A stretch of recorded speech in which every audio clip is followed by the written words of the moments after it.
प्रणाम मौसी, लो मिठाई खा लो। ममता ने कमली के पैर छूते हुए कहा। खुश रहो, आओ बैठो। यह मिठाई किस बात की है? कमली ने पूछा।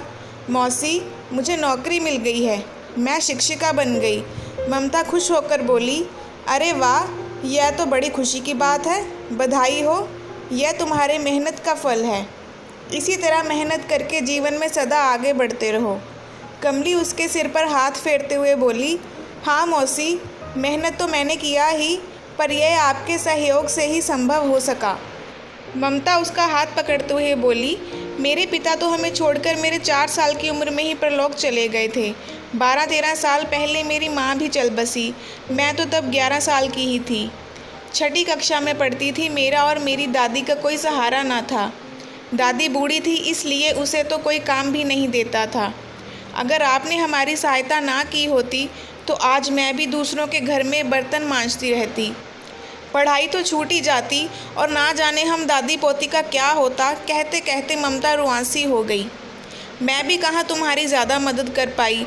हमारी हालत भी तो बहुत अच्छी ना थी। तुम्हारे मौसा मजदूरी करते हैं, मैं 3-4 घरों में काम करती हूँ, तभी अपना घर परिवार चला पाती हूँ। अपने दोनों बच्चों को किसी तरह पढ़ा पा रही हूँ। तुम्हारी माँ मेरी बहन जैसी थी। हम दोनों अपना सारा सुख दुख एक दूसरे से कहते थे और यथासंभव एक दूसरे की सहायता करते थे।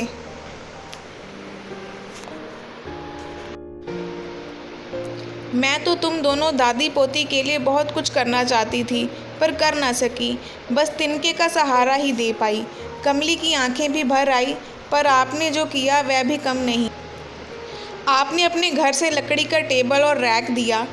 अपनी जमा पूंजी और कुछ पैसे उधार लेकर हमारी एक छोटी सी दुकान खुलवा दी। शुरुआत तो बिस्किट, चॉकलेट, चिप्स वगैरह से ही हुई थी। आज ज़्यादा चीज़ें रखते हैं। आपने ही मोहल्ले में सभी से मिलकर उनसे हमारी दुकान से सामान लेने का अनुरोध किया। उसी की बदौलत हम आगे बढ़ पाए। मैंने अपनी पढ़ाई की, ट्यूशन पढ़ाया और आज यहाँ तक पहुँच पाई। आप सदा हमारी मदद करती रहीं, हौसला बढ़ाती रहीं। ममता रोते हुए बोली। मौसी, आपका वह तिनके का सहारा ही हमारे जीवन का आधार बना और मेरी पढ़ाई भी इसी कारण टूटने से बच पाई। समझ नहीं आता हम आपका कर्ज कैसे चुकाएं। रो मत बेटी, आज रोने का नहीं, खुश होने का दिन है। तुम भी किसी के ख़राब समय में उसकी यथाशक्ति मदद कर देना तो मेरा कर्ज चुक जाएगा। कमली उसे गले से लगाते हुए बोली। तुम्हें हलवा पसंद है ना? मैं तेरे लिए हलवा बनाती हूँ, खाकर जाना। दादी के लिए भी ले जाना। पर माँ, हमें तो मिठाई दे दो, हम खाएंगे और दीदी के साथ हलवा भी खाएंगे। कमली के दोनों बेटे हंसते हुए बोले। उनकी बातें सुनकर कमली और ममता भी हंसने लगी। ऐसी कहानियों के लिए हमारे चैनल को सब्सक्राइब करें। Thank you.